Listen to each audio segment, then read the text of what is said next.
Am I the a-hole for telling my mom I am successful despite her, not thanks to her parenting? For context, I, 31 male, have a brother, Paul, 33 male, who is a screw-up. He's a felon, breaking into people's homes to steal valuables. And in general, Paul has no work ethic, no drive to improve, no moral compass. He's rude, cruel, and uneducated. I, on the other hand, have a PhD from my country's top university, and I started my own company which is now employing 5 people full-time plus myself and my significant other. Our lives, our mother, Mary, 63 years old, favored Paul strongly. The greasy wheels get the grease principle. I could bring home perfect grades, and Paul all failing grades besides one barely passing grade, and Mom would fall over herself congratulating Paul and buying him a new iPod. Well, my grades barely get me a nod of acknowledgement. I worked jobs after school ended summer, only for my salaries to be stolen by Paul to buy weed, and Mom always gave him a pass. Our mother is a very warm woman, and I can tell that she wanted to celebrate even the tiniest achievement of Paul's to encourage him, and she didn't have the heart to punish/discipline either me or my brother. But in the end, it screwed over both Paul and me. Paul was taught that Mom will always bail him out, and that stealing is consequence-free, until the actual police was involved and not just our mom. I have been slowly unraveling with my therapist all the ways in which being essentially wallpaper my whole childhood led me to having attachment issues, intense anxiety, abysmally low self-worth, and an unhealthy habit to both bury myself in work and always feel like a failure no matter how much I accomplish. Then Mom called me today to invite me to a big party to celebrate Paul getting a job. It's unskilled, in retail. By now, I fully expect Paul to be fired, or just decide to stop showing up less than 1 week in. I told Mom no, because we live in different cities and it's not worth celebrating that mediocrity. It led to a heated conversation, and eventually her telling me that I need to give back because I'm prosperous. I shot back that I work to earn all I have, and with a mother like her, it was an uphill battle. She told me she always supported me, and I told her what I typed above, and hung up angry. She texted me I'm sorry you feel that way and that I'm still welcome to Paul's party. I've been pacing and restless. Was I an a-hole?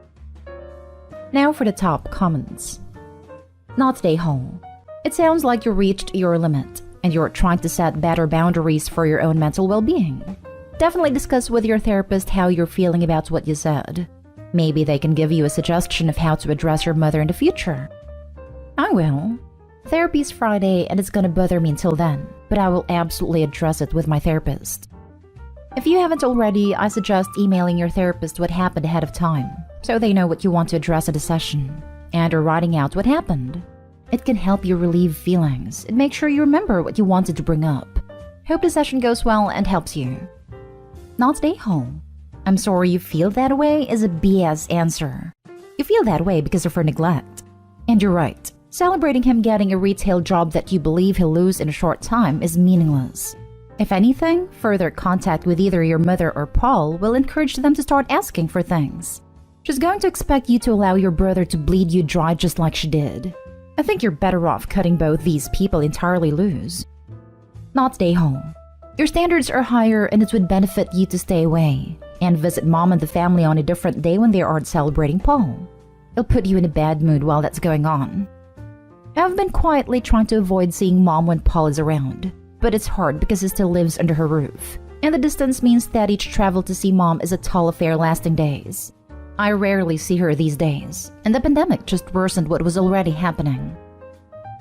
Next story is titled, Am I the a-hole for telling my 24 male twin sister 24 female that she no longer has a brother? So I had a fiancé 24 female and I just knew she was the woman I'd spend my life with. She was great in every way. Her and my sister clicked greatly and they became best friends, which was huge for me because my sister and I were best friends as well. So I'd go on double dates with her and her now husband. I found out my fiancé was cheating on me and blew up on her. She cried and said the usual stuff, but I was destroyed and called off our engagement and broke up with her. She ended up getting in a relationship with her affair partner, which stands to this day. Afterwards, before I blocked my ex and everything as I simply forgot, I saw her post on Facebook a picture of her new boyfriend happily hanging out with my sister and her then fiancé. I got angry at my sister and told her I thought it was wrong for her to do that. I know that she's a grown woman, but I thought that she would be mad at her too, especially since we are so close. I mean, we are twins. She tried to explain to me that she loves me more than anyone, but that she cherishes her friendship with my ex and didn't want to let either of us go. I ignored her after that and she called me. We went back and forth, her trying to plead with me and me angrily refusing to see her point of view. I then told her, have fun with your new friendship. Don't contact me again. I'm done with you. And then blocked her and my ex and everything. Since then, I moved from our old apartment and have gotten a new one and changed my number. My father and a few trusted friends have this info and have been instructed not to give it to my sister. My father had been telling me that my sister had been distraught and wanting to talk to me, but I was pretty adamant that I didn't want to. He obliged. Then she called me on a new number and told me she was getting married and that she would love for me to be there. I was ecstatic at first, but then I remembered my ex had asked if she and her new boyfriend would be there, to which she replied that she was going to be a bridesmaid and that the boyfriend would be there. I then told her that as of now, we are both only children. A little harsh, but I was angry. I hung up the phone and blocked the number. They are married now, but my dad tells me that she's visibly distressed and that he's afraid it will take a toll on her marriage. I don't want this to happen, but I am in no way over any of this. I still feel betrayed twice. I don't really want to see her at all. My biggest thing is that when she was cheated on by her college boyfriend, who I became friends with, I scolded him and comforted her. But when I get heartbroken by my fiancé and soon-to-be wife, she feels like it's okay to mingle with her and the guy who helped break us up. It's as if I don't matter. Although I love her to death, I feel a lot of hatred towards her right now. So, am I the a-hole for telling her that we are only children from now on and completely shutting her out of my life? Look, while it's true that you do not control her and who she's friends with, you control yourself and your actions. You asked her to give up her friendship with someone who betrayed you. She refused.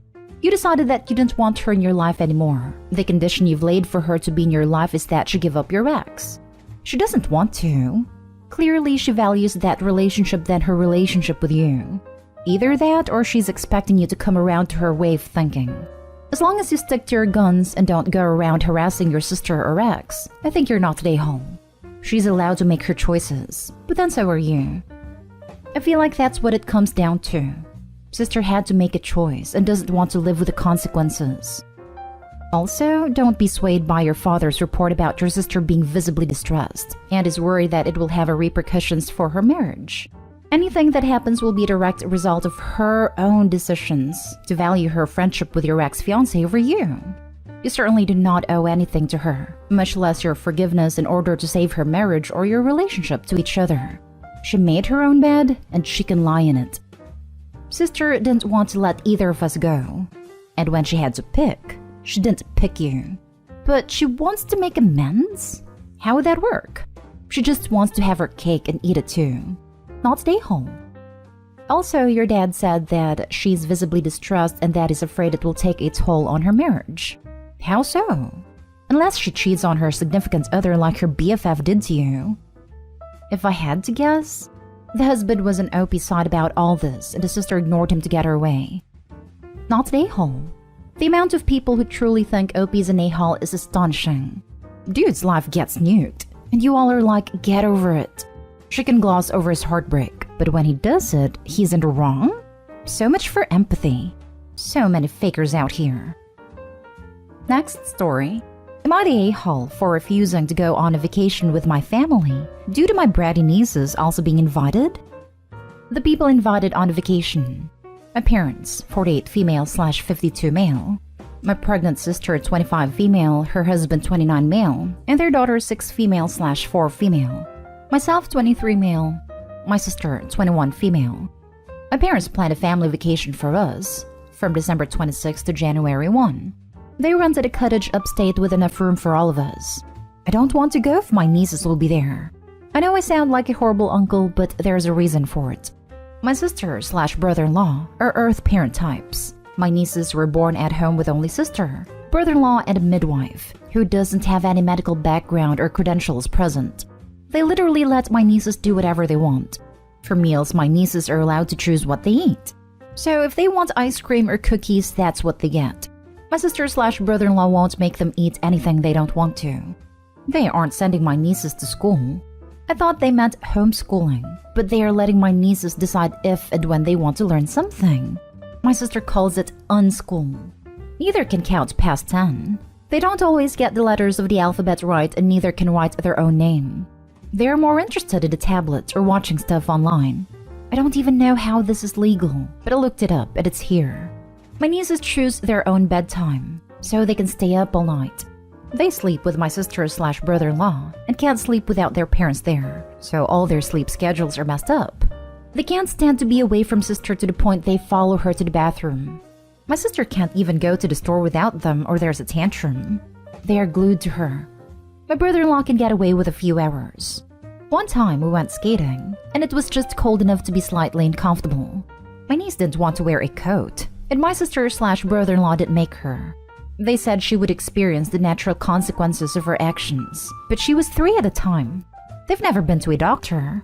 One of them purposely broke a neighbor's window, and my sister/brother-in-law don't do forced apologies, so niece didn't have to apologize to the neighbor. One of my nieces threw a tantrum because I wouldn't give her my coffee. My sister/brother-in-law made more and gave it to her and said they can have whatever they want. That should have given her mine. It's hard enough for a few hours. I can't take a week in an isolated cottage with a single satellite TV, no internet, no cell phone reception. The cottage has a landline phone, and cold weather with only one vehicle for all of us. If my nieces weren't going, I would love something like this though. My work always closes between Christmas and New Year's, so I can't say I'm working. At Thanksgiving, I told my parents I have no plans before they ask. I declined without saying why, and upset was an understatement at my parents' reaction. They are pressuring me to go because everyone else said yes. Does it make me the a-hole for declining? They're not happy. Now for the comments. Not only should you not go, you should tell them exactly why. Leaving that part out is the mistake. Tell them, stay home, have a nice vacation, the end. Not stay home. Let them experience the natural consequences of their actions. Yeah, they're setting their kids up for failure. Shaking my head. Not stay home. Dude, imagine not sending your kids to school, and then also not teaching them skills and raising them to be addicted to their phones at a young age. I feel so bad for these kids. Info, why were your parents so upset? Do they think that the girl's behavior is okay, or do they simply want every one of you to be miserable together? My parents don't seem to be bothered by my nieces at all. They're upset because they wanted this to be family time together. If my nieces weren't there, I would love something like this. I think they're hurt because I'm the only one who declined and my work is closed. And they know I don't have prior plans, so there's no reason in their minds. Not stay home. That sounds like a terrible situation to be stuck in. That also sounds like child mistreatment. Those kids deserve medical care and proper schooling, and they are being set up for failure when they enter adult society. I literally can't believe the people who do this to their children. In my opinion, it is extremely abusive. Denying children any stability at all is a truly terrible thing to do. These are not going to be healthy or capable adults in any way, even before the fact that they literally have no education or social skills. I seriously hope state governments step in and make this illegal and start cracking down and checking records. I'm not opposed to properly done homeschool, but it seems like most people now aren't doing it correctly at all. They just stick their kids in front of a screen for 2 hours a day and leave it at that. I don't understand how you can do that to a human. Now for the last story.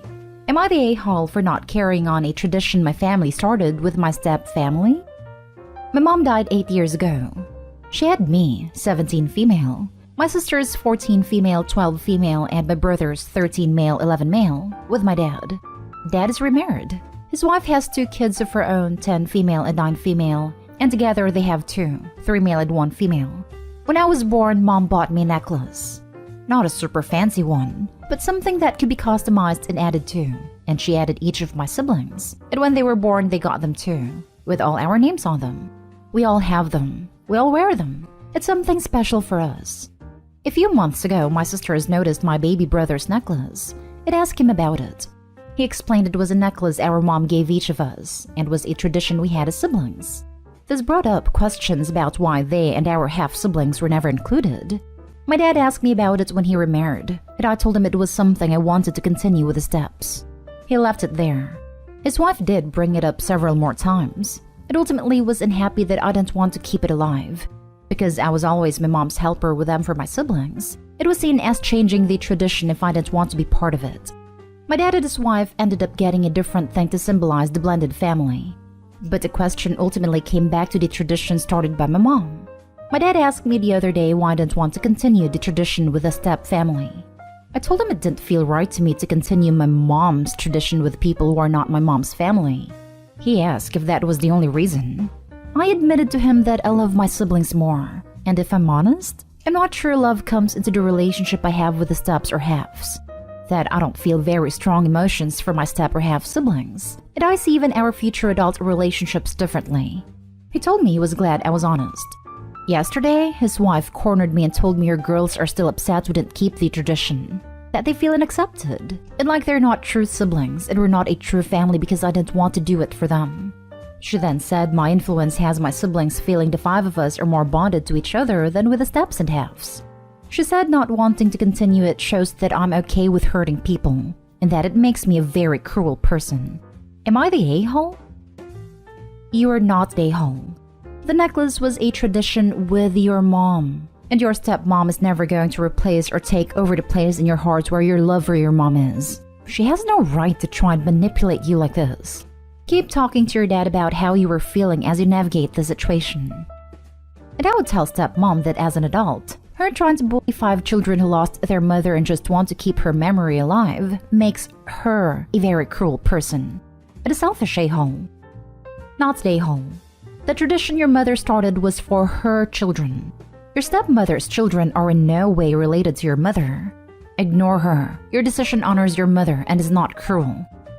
Not the a-hole. Tell her that she's being hurtful and cruel to you. Do not let her guilt you. She's supposed to be the adult in the family, not the pouty kid who wants everything.